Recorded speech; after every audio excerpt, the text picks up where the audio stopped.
Boa noite para todos, como diz também para todas.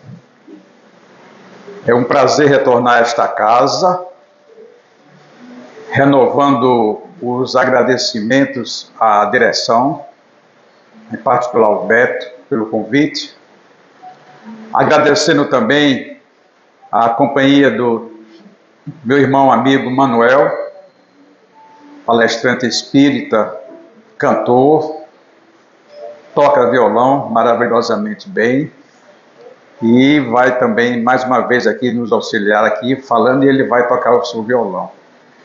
Boa noite aos internautas. Quando a nossa irmã perguntou se tinha alguém pela primeira vez na casa, eu vi que uma senhora levantou ali a mão. É nesta casa ou nas casas espíritas? Aqui, muito bem. Pois bem, então nós estamos numa casa espírita, com pessoas espíritas, e que eu tenho a certeza de que aqui ninguém tem dúvida, nenhuma dúvida, sobre a reencarnação. Tem? Não, né? Olha como é bom. Assim, ninguém tem. Tem a convicção, não é isso? E a convicção da vida após a morte do corpo físico também. É isso? Nós vamos discorrer aqui esse assunto. E quem ainda tiver alguma duvidazinha, à noite pensa, faz uma reflexão e vamos ver se nós melhoramos ou não quanto o nosso conhecimento. Então, não deixa de ser um assunto desafiador. Ciência da vida após a morte. A cada dia, a ciência, através de médicos, na área da psiquiatria, na área da psicologia, aprofundam esse estudo. Fazendo um retrospecto, a crença na sobrevivência da alma foi comum na história das religiões e da filosofia. Não é simplesmente, dizemos assim, assunto do espiritismo, assunto da doutrina espírita. Sempre existiu. Todas as tradições espirituais falam da ideia da vida após a morte. Uma explicação que vem hoje abraçado com a ciência do que nós somos mais do que esse corpo físico. O problema é que nós temos medo da morte. E eu conheço o espírita que não quer nem falar. Não, esse assunto não me vem a falar. Tem medo, não é verdade?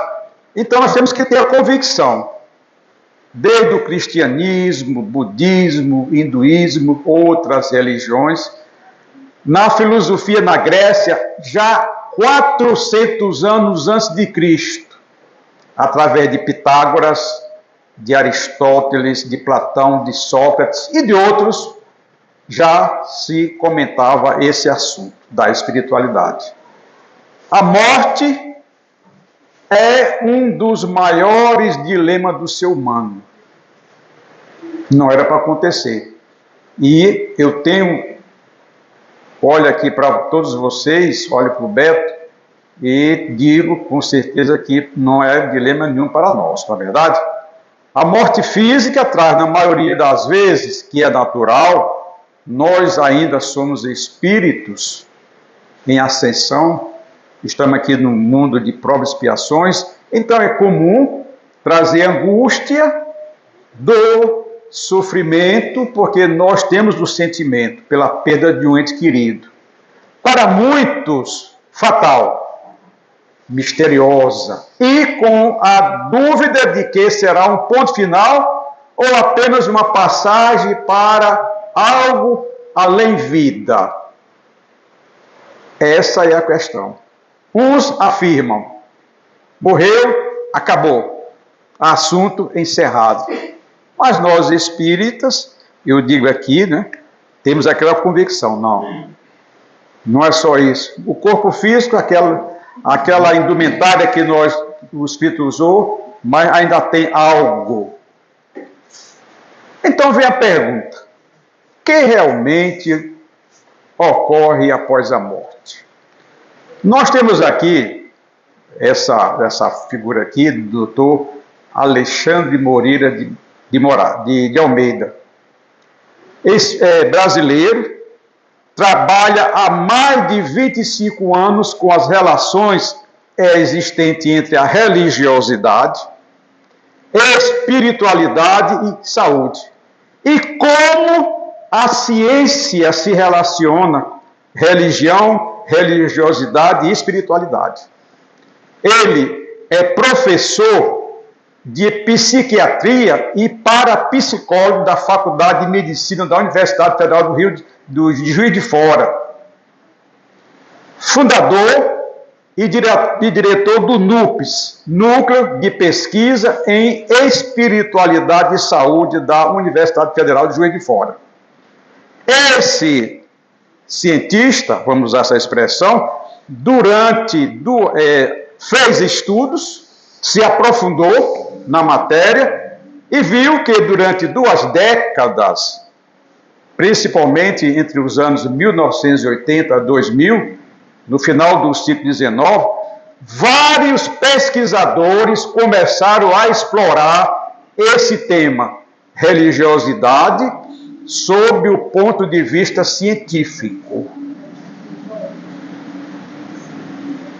E a pergunta que se faz: qual o impacto dessa crença sobre a saúde e sobre a vida de cada pessoa?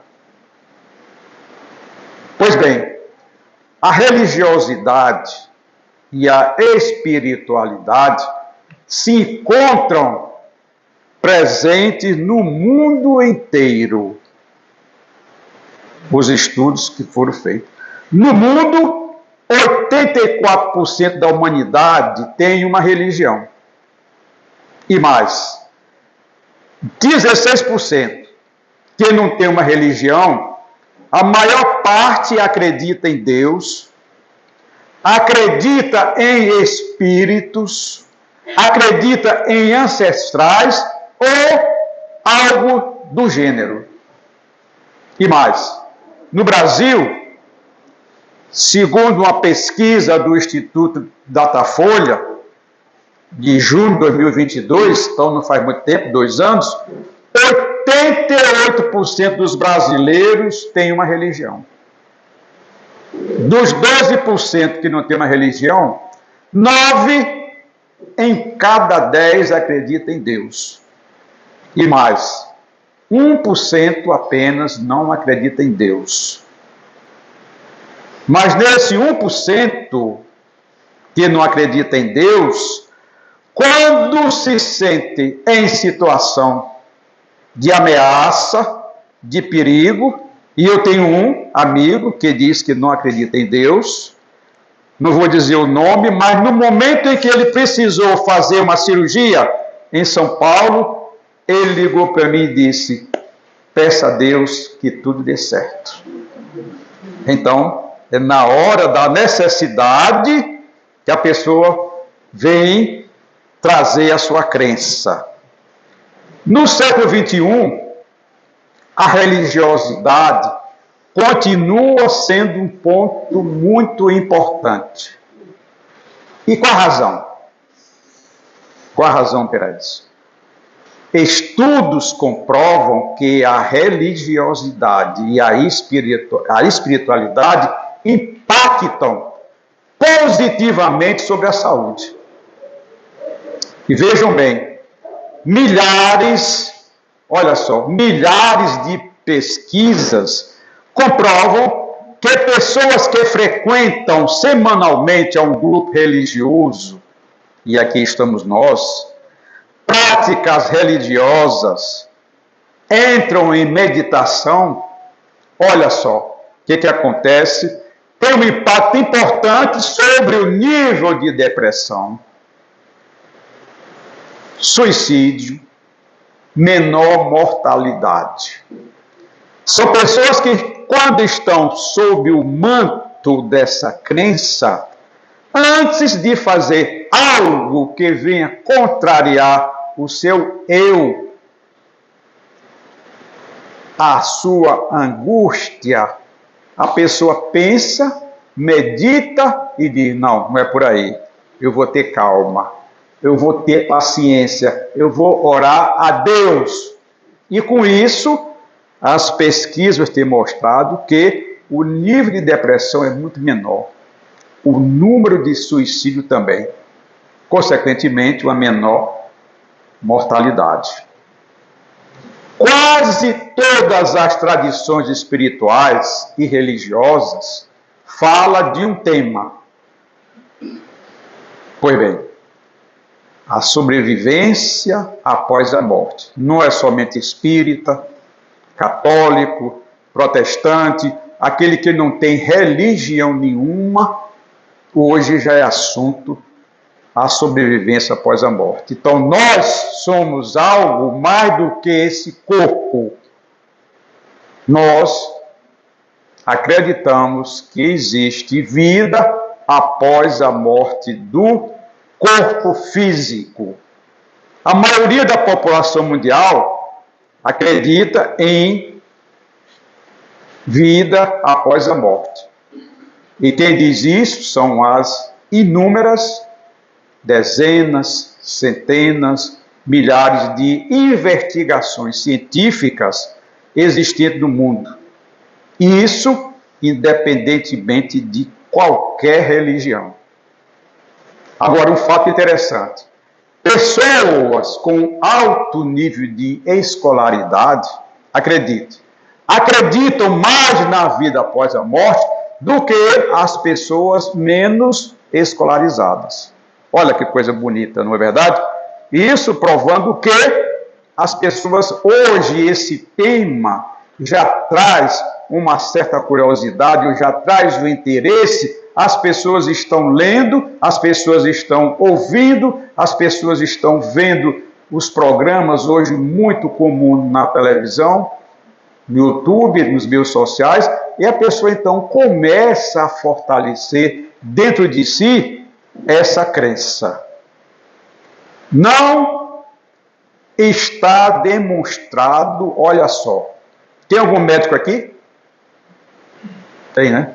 Não está demonstrado pela ciência que o cérebro gera a consciência, a mente. Ainda não está comprovado. Fundadores da psicologia científica e da neurociência aceitam que o cérebro é muito importante para a mente se manifestar, mas não necessariamente a mente, até rima, né? Não necessariamente a mente é um produto do cérebro. É apenas um instrumento do cérebro. E esse que eu falei agora, Dr. Alexander, ele vai estar no mês de agosto, no dia 3 e 4, aqui na cidade vizinha, aqui em Salvador, por ocasião,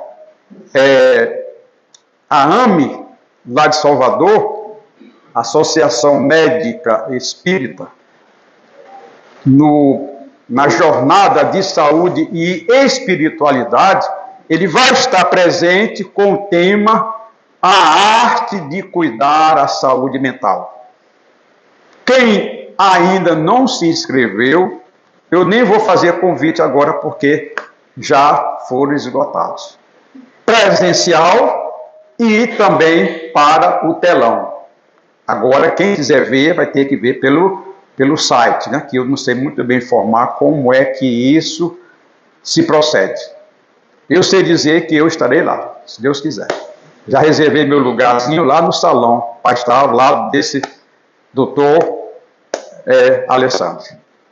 Certo, pessoal? Então, diante dessas considerações primeiras, Nós vamos fazer uma pequena pausa para ouvir o nosso Manuel com a sua primeira canção.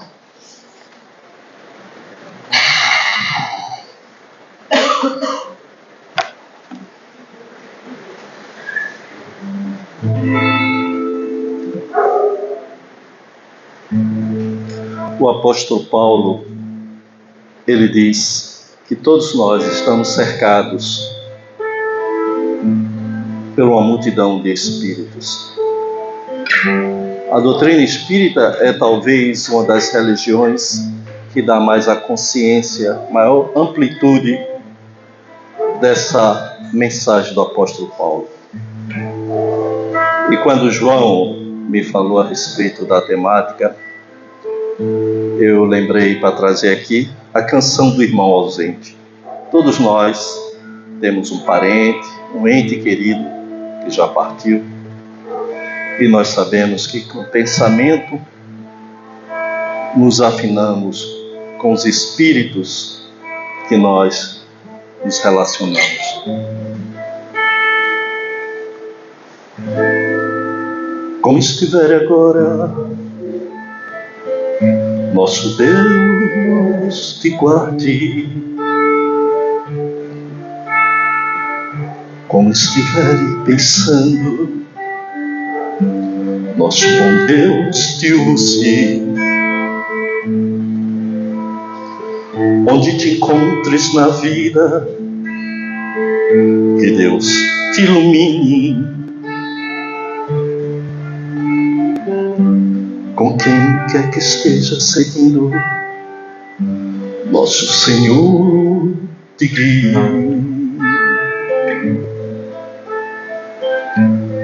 No que fizeres tu, peço ao bom Deus que possa te amparar, e em cada passo teu,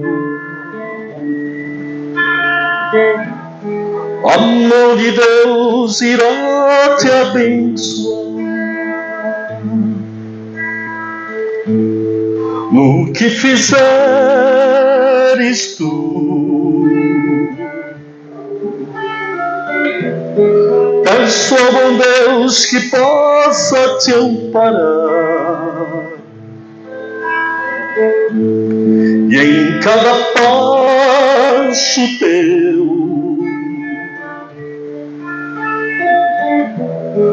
a mão de Deus irá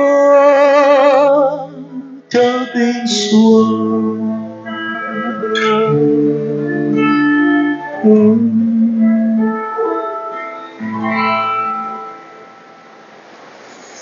Que lindo! Que lindo, né, pessoal? Pois bem, a ciência e os estudos nas experiências espirituais. Relatos de pessoas que estão numa experiência transcendente e, consequentemente, que vai além da matéria. Quando esses relatos que apontam que a consciência está além do cérebro, e é isso que a ciência tem investigado com muito sucesso. Nós vamos apresentar aqui 3 itens, 3 temas desse estudo. Primeiro, a experiência fora do corpo e experiência de quase morte. A experiência de aparição ou experiência mediúnica. E o terceiro item, experiência de pessoas que alegam vida passada. Dezenas, centenas de pesquisas científicas nesse contextos publicadas no ambiente acadêmico. Então não é para a pessoa duvidar, não é porque alguém esteja inventando essa história. São médicos lado a lado, pesquisando, colocando em livro, colocando o que se passa com os pacientes naquele momento de angústia e aflição. No primeiro exemplo de experiência fora do corpo, experiência de quase morte. Parada cardíaca. E a pessoa se vê fora do corpo. Olha só. O coração parou. Devia estar lá naquela situação. Pessoa que tem visão de um parente ou de um amigo já falecido. Pessoa que tem uma lembrança de uma legada da vida passada. E vamos mostrar aqui exemplos que mostram que a consciência está ou pode estar além do cérebro. Então a indagação que se faz, que surge, né? Antes, tudo isso tinha como afirmações filosóficas, filosofia da mente. Como investigar cientificamente se pode existir vida ou não após a morte? Como isso? A pessoa com a consciência, com a mente, a alma, depois que o cérebro não está mais funcionando, continua viva? Essa é a indagação que se faz. Como transformar essa situação em ciência? Nesse estágio, quem se identificou ali com o médico, sabe que a pessoa se encontra numa situação clínica grave. Quando o cérebro para de funcionar, a pessoa naquele momento está sem consciência. E se algo acontece no estágio do cérebro, por exemplo, a evidência é que a pessoa continua a pensar, sentindo algo, sugere então que a consciência seja algo além do cérebro. Numa infecção grave, numa hemorragia grave, numa parada cardíaca, a pessoa se refere a uma percepção transcendente. E frequentemente essa pessoa que está ali na UTI, está sob massagem cardíaca, está totalmente sem nenhum nexo, sem nenhuma... Ele se vê fora do corpo. Pergunta, se trata de uma alucinação? Essa visão, esse relato não depende da religião.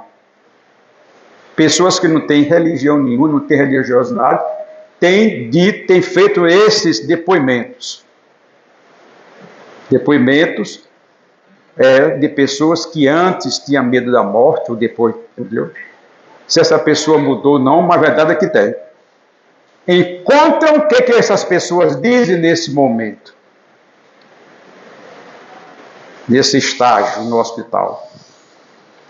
Eles se veem o corpo, eles dizem que avistam seres de luz, têm uma visão mais ampliada da vida, o que poderia se indagar. E o que acontece após a parada cardíaca? Nós temos aqui Dr. Fernando Lemos, cirurgião, coloproctologista, que é a doença do intestino. Ele tem um canal, Dr. Fernando, ele tem um canal denominado Planeta Intestino. Para que vocês tenham uma ideia, ele tem mais de 6 milhões de inscritos no canal. Já atingiu todos os continentes. Todas as informações que ele tem nesse canal são relatos com base na ciência. E o que é que ele diz? Obviamente que ele tem que pensar. Apenas um exemplo, porque senão nós iríamos ficar a noite toda não teria. O que é que ele vê? Paciente em estágio terminal. Aquele que já está somente aguardando a hora. Pega na mão dele, do médico, já naquele instantezinho final, e diz que está vendo seres iluminados. E com muita dificuldade faz aquele depoimento. Interessante. Eu, nesse estágio, paradoxalmente, eu estou sentindo um sentimento de paz. Estou sentindo uma sensação de alívio, uma leveza dentro de mim. Então, ele tem esse relato, mas tem também relato de pessoas que estão na mesma situação, em estágio terminal, que entra em desespero. E diz, grita, eu não quero ir. Pega na mão, me socorra, com aquela pouca força que ainda dispõe. Eu não quero ir. Me salve. Chora. Coração para, ele morre. Nós espíritas, eu não vou aqui explicar, mas nós temos esse conhecimento para esses dois exemplos, não temos? Aquele que tem uma visão de paz, de tranquilidade, e para aquele que entrou no desespero. Nós já sabemos disso através das explicações da nossa doutrina espírita. Então, o médico tenta reanimar a pessoa, e é naquele momento que, quando os médicos estão tentando reanimar, é que se passa esse acontecimento. Então, esse caso inverso aqui eu já falei. Relato de paciente com experiências em EQM, experiência quase-morte, clinicamente mortos, passando por uma intercorrência. E aqui eu trago um relato do Dr. Pim van Lommel, cardiologista holandês.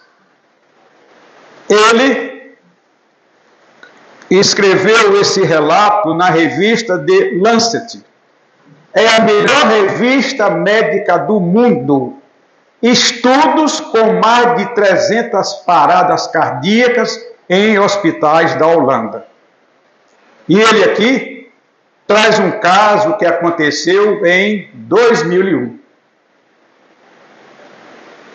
Uma pessoa foi acidentada na rua, o socorro demorou a chegar, e o paciente já chegou roxo no hospital. Foi para a UTI, parada cardíaca.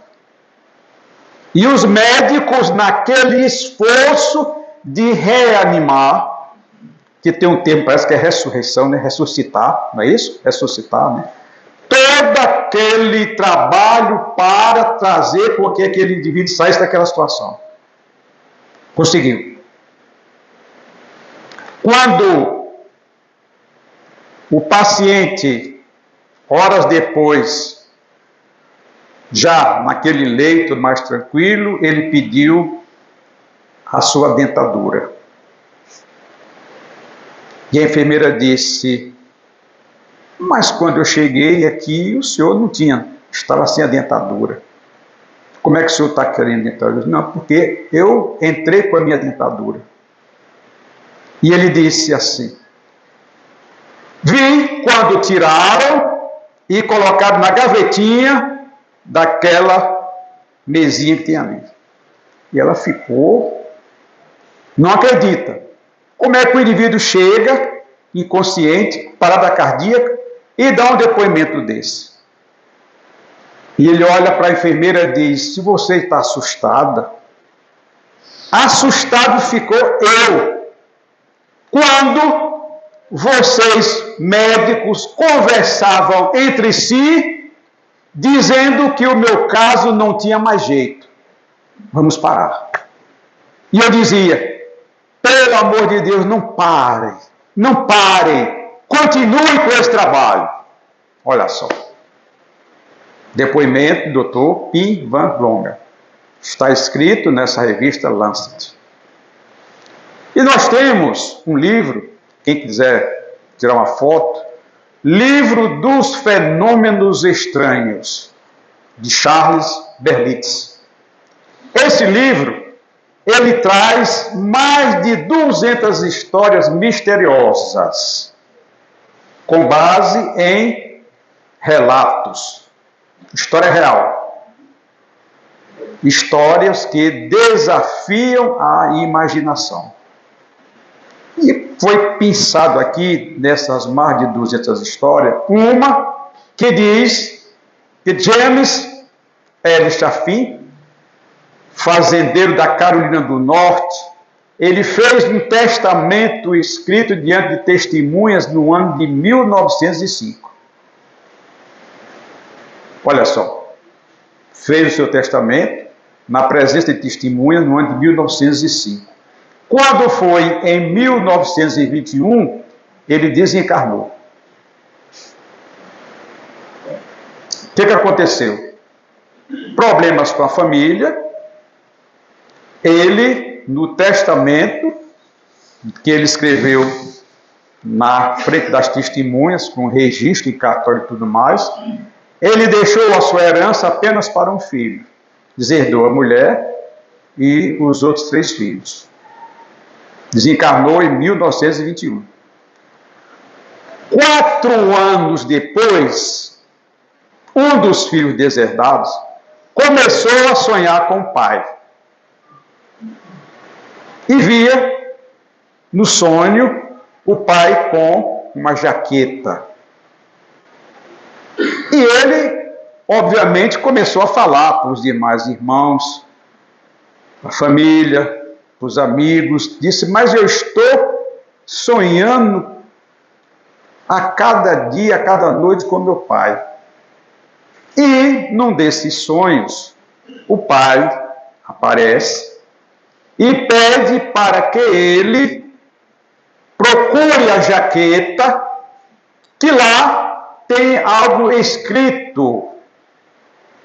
Pede para ele procurar esse. Havia um pedaço de papel em que estava escrito: leia o capítulo 27 do Gênesis. Foi o recado que o pai deixou para um dos filhos que estava deserdado. Então, Thomas Blackweather, uma das testemunhas, o filho chamou e disse: olha, está acontecendo isso, e foram procurar a Bíblia. Olha só, com muita dificuldade encontraram a Bíblia, já velhinha, já que quando pegaram a Bíblia ficou 2 pedaços. E abriram lá no livro do Gênesis, como ele falou, e as testemunhas ficaram boquiabertas ao encontrar um testamento à mão datado de 1919. Ou seja, ele guardou algo que poderia já ter anunciado. E como ninguém sabe o dia de amanhã, esperou e aconteceu. 2 anos depois, ele escreveu o Novo Testamento, que estava no bolso daquele seu casaco costurado. E as pessoas foram lá e encontraram. Estava lá um testamento escrito à mão. Tudo isso com testemunhas. E para espanto maior ainda, olha o que estava escrito: eu desejo, depois que meu corpo tiver recebido um enterro decente, que a pequena propriedade seja dividida por igual entre os 4 filhos, caso eles ainda estejam vivos no momento da minha morte, e que os bens pessoais e imóveis sejam partilhados com equidade. E completou: caso eles não estejam vivos, quero que a parte de cada um seja dividido entre seus filhos. E se a mamãe estiver viva, vocês deverão tomar conta dela. Este é o meu último desejo e o meu derradeiro testamento. Diante da assinatura que foi comprovada, diante do depoimento das testemunhas que o acompanharam, foi à justiça e foi posto em prática esse testamento. É de arrepiar. Não é verdade? Bom, Temos ainda mais 2 itens, mas vamos fazer uma pausa mais uma vez com o nosso amigo Manuel.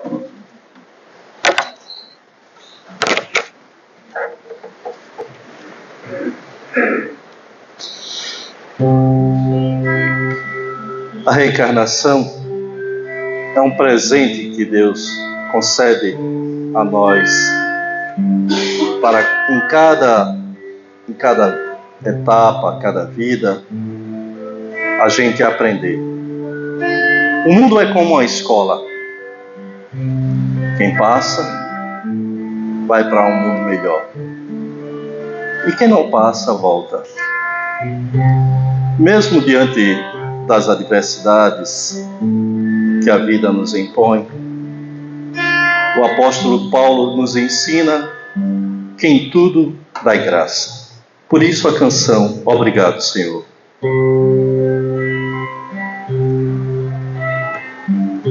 Obrigado, Senhor, porque és meu amigo, porque sempre comigo tu estás a falar. O perfume das flores, na harmonia das cores, e no mar que murmura teu nome a rezar. Escondido tu estás no verde das florestas, nas aves em festa, no sol a brilhar, na sombra que abriga, na brisa amiga, na fonte que corre, ligeira a cantar. Te agradeço ainda, porque na alegria ou na dor de cada dia posso te encontrar. Quando a dor me consome, murmuro teu nome, e mesmo sofrendo eu posso cantar. Obrigado, Senhor. Obrigado, Senhor.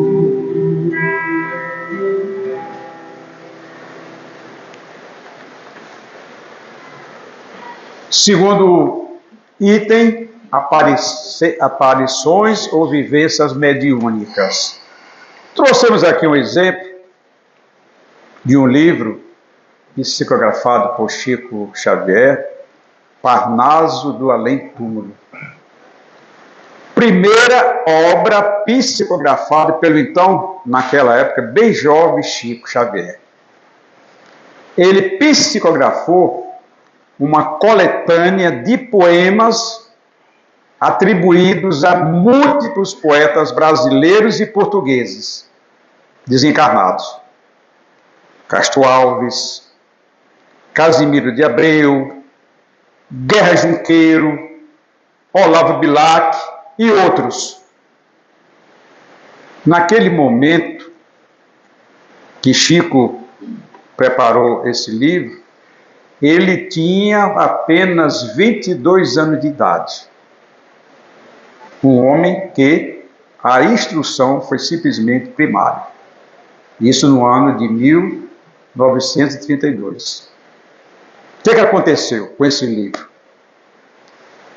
Cientistas, especialistas, se debruçaram através de um estudo científico para saber até quando a possibilidade de um homem escrever um livro com base na arte literária de outro. Era como se o meu amigo Manuel, que também é escritor, ele lança um livro e eu vou copiar. Eu vou procurar imitá-lo. as frases literárias dele, a forma da escrita. E qual foi a conclusão dessa equipe de estudiosos? O ser humano é incapaz de fazer um livro assemelhado ao outro. Ele não tem como copiar aquele dom literário de um autor. E Chico Xavier escreveu dezenas. Então, isso faz com que nós realmente venhamos acreditar na mediunidade, onde os espíritos ditavam e ele apenas psicografava. E o terceiro item, o livro chamado Espírito de Versos. E o outro livro, aliás, é outro exemplo, é experiência de pessoas que alegam vida passada, casos, então, sugestivos de reencarnação. Temos aqui uma foto do Dr. Erlendo Haraldson. Ele nasceu no ano de 1931, desencarnou em 2020, portanto com 89 anos de idade. Islandês, psicólogo, parapsicólogo, pesquisador e autor de artigos e livros sobre a sobrevivência do espírito de reencarnação. Ele percorreu o mundo todo entrevistando crianças, onde ele tinha conhecimento de um relato que crianças que falavam algo sobre a vida passada, ele ia lá com a sua equipe, escrevia e montou esses livros. Casos de pessoas com experiências em outra existência. Momento em que essas pessoas, crianças, falavam como elas morreram, ou como desencarnaram, umas carbonizadas, outras afogadas, outras vítimas de homicídios. E eu trouxe apenas um caso, porque o nosso tempo aqui é até 8h20, mas o Beto disse que ele pode ter um chorozinho, né? Um chorozinho, não é isso? E quando eu vejo que está todo mundo aqui prestando atenção, não é verdade? Não vai haver nenhum problema. Vai? Não, né? Muito bem. Então, ele traz o caso aqui dessa jovem, que hoje conta com 36 anos de idade, Purnima Ekanayak. Estou falando português, né? Nasceu em 24 de agosto de 1987, numa pequena cidade de Bacanuma, Sri Lanka. Olha só o relato dessa criança que está no livro desse especialista. Aos 4 anos de idade, ela sentadinha no sofá da casa dela, passa uma reportagem sobre o templo Kelaniya, um templo de peregrinação budista, a 140 quilômetros de onde ela morava. Aí, a mãe ao lado, a família sentada no sofá, e ela disse: mamãe, eu conheço esse lugar, eu já estive aí.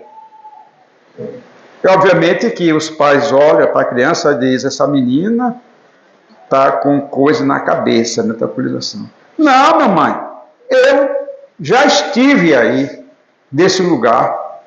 Então, ela afirmou, da cerca de anterior, eu conheço esse templo. Aí ela contou a história, que lá, nas proximidades, ela, na encarnação passada, teria sido um homem.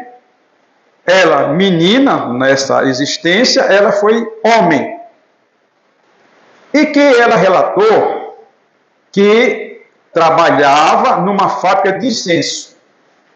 Aí disse o nome da mãe dela, da outra existência, o número de irmãos, inclusive a marca do incenso que era produzido. carro da família, onde ela estudava e tudo mais.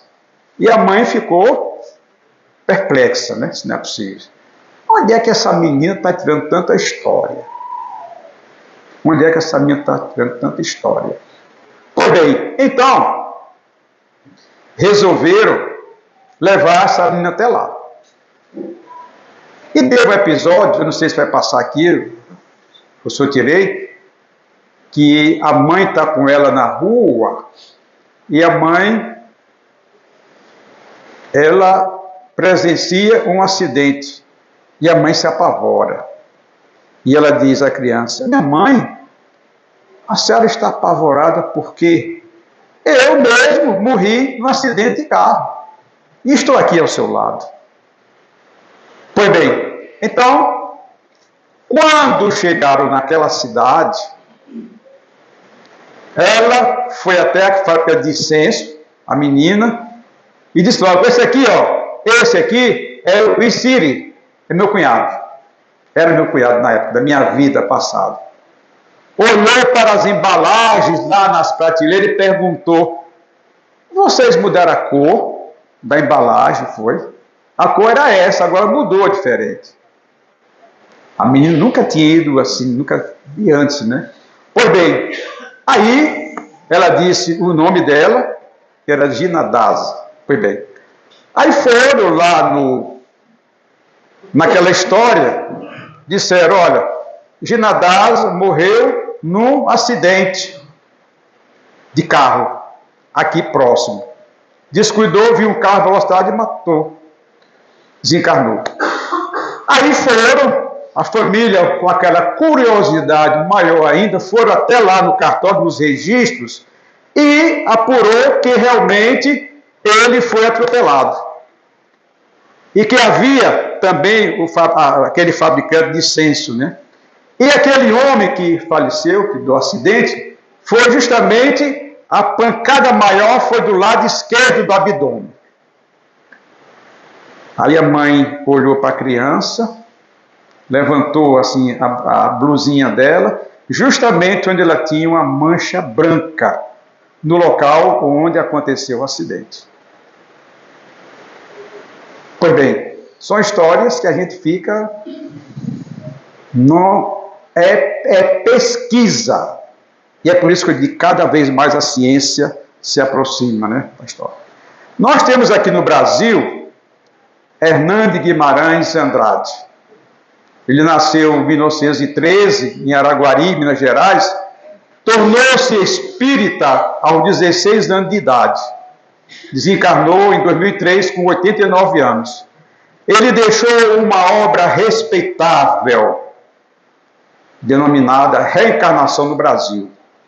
E, nesse livro, tem uma história em que ele relata de uma criança, bem nova ainda, começou a falar com 2 anos, 3 anos, que falava... Sabe o que é falar aquele linguajar bem fluente italiano? Nunca ninguém ensinou. E ela começou a falar da guerra, das mortes, dos combates, do que era feito naquele tempo.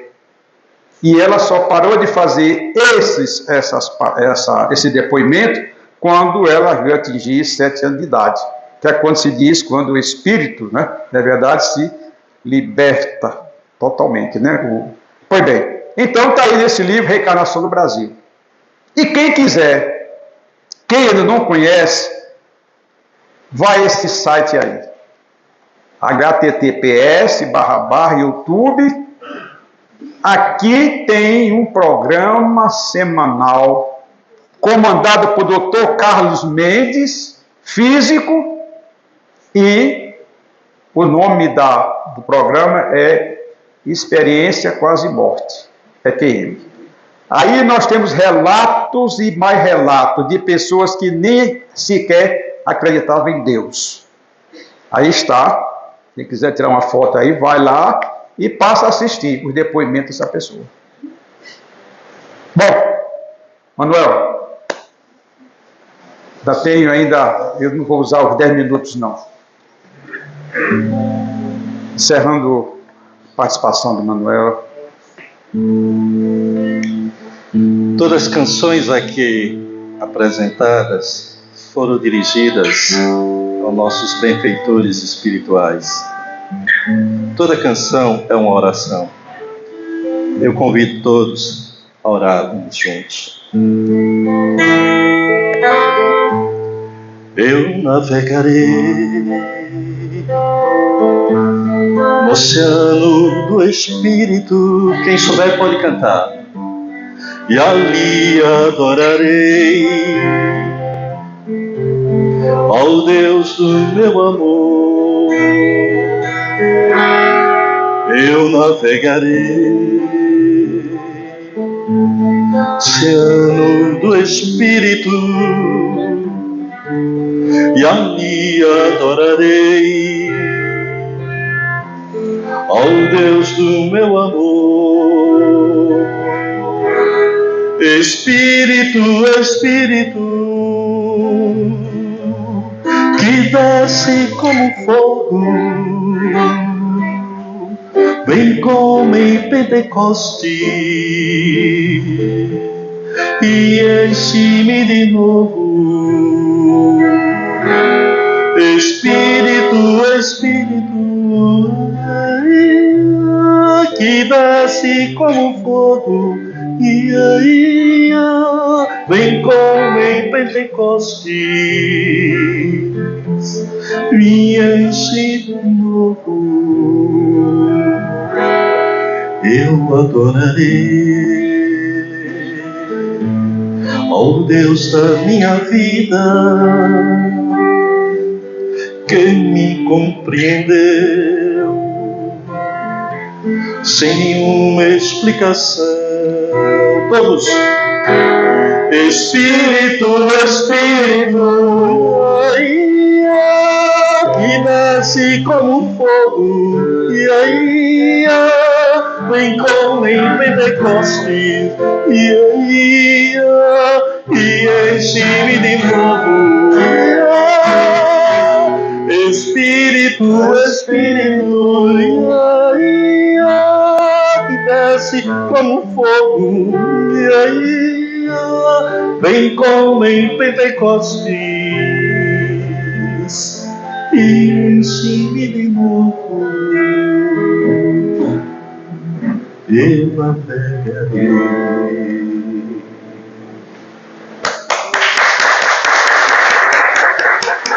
Boa noite, muito obrigado.